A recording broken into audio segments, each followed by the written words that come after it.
magola ni obila e boma ma Kisumu osechako timo nonro bang' fwenyo ni jago moro yande otucho dundu mag kambi mar Kenya Pipeline makeyo mo maringo e kind Kisumu gi Nakuru. Jago no yangore ni osebedo ka kwalo mo mar petrol tok chik e kar dak malolwe mane Kisumu Central.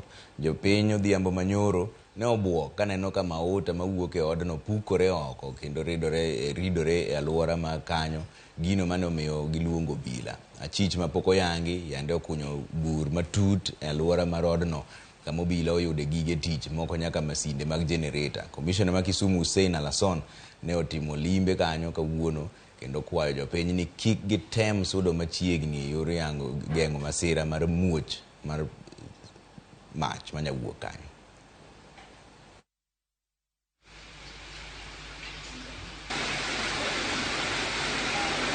Kane watiyo kane wane tich to wayudo nonro moro kata wayudo wach moro nitie kaka mafuta moro ne owuok ka kijana moro ringo kabiro yiwa kabiro nyisowa ni chal ka gima mafuta moro omuoch. Wayudo ka adier mafuta ne gioko ka bang'e to giyudo ni chal ka gima yo mar mafuta no odonje e dalano kata i compound no.